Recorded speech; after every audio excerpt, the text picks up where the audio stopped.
Vote প্রদান করেছি জাহাঙ্গীরনগর বিশ্ববিদ্যালয় কেন্দ্রীয় শিক্ষার্থী সংসদ কেন্দ্রীয় সংসদে এবং একই সাথে হল সংসদে ভোট প্রদান করেছি।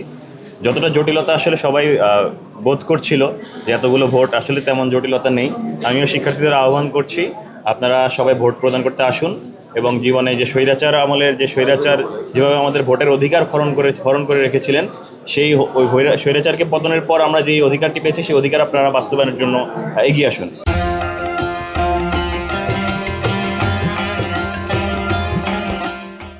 এখন পর্যন্ত নির্বাচনে যে পরিস্থিতি দেখতে পেয়েছি, আমরা ইতিপূর্বে অবগত করেছি যে বিশ্ববিদ্যালয়ের যে নির্বাচন কমিশনার তাদের যে ত্রুটিগুলো, সেই ত্রুটিগুলো আসলে ছোট ছোট ত্রুটিগুলো অনেক বড় আকারে এখানে পড়ছে।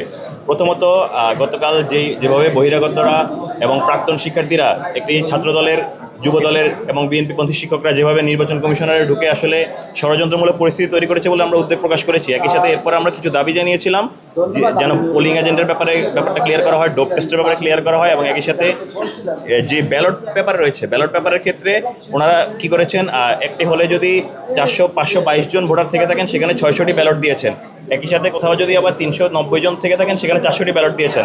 আমরা এই জায়গায় স্পষ্টভাবে বলেছিলাম যে এই যে এই অতিরিক্ত ব্যালটগুলো আসলে সমস্যাজনক, এগুলো কোনো স্বচ্ছতার ক্ষেত্রে অন্তরায়। সে জায়গায় আমরা বলেছিলাম এই অতিরিক্ত ব্যালটগুলো যেন না রাখা হয়, কিন্তু আমরা আজকে এসে দেখতে পাচ্ছি প্রায় প্রতিটি হলেই অতিরিক্ত ব্যালটগুলো সহ ওনারা রাখা হয়েছেন। ওনাদের কাছে যে বক্তব্য, ওনাদের এই ব্যাপারে কোনো ক্ল্যারিফিকেশন নেই, ওনাদেরকে এই ব্যাপারে কোনো ইনস্ট্রাকশন নেই।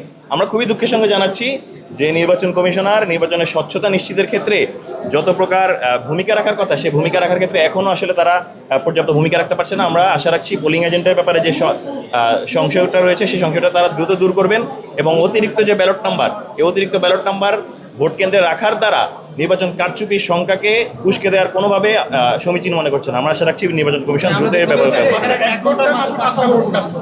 জি, এটি আরেকটি দুঃখজনক ব্যাপার যে নির্বাচন কমিশনের নির্বাচন প্রক্রিয়া শুরু হতে এখানে 9:40 বেজে গেছে, যেখানে 9টা থেকে ভোট গ্রহণ শুরু হওয়ার কথা ছিল। আমার কাছে মনে হয় এই জায়গায় যে এফিসিয়েন্সি জায়গাটা আরও বৃদ্ধি করা প্রয়োজন ছিল এবং বাকি হলগুলোতে।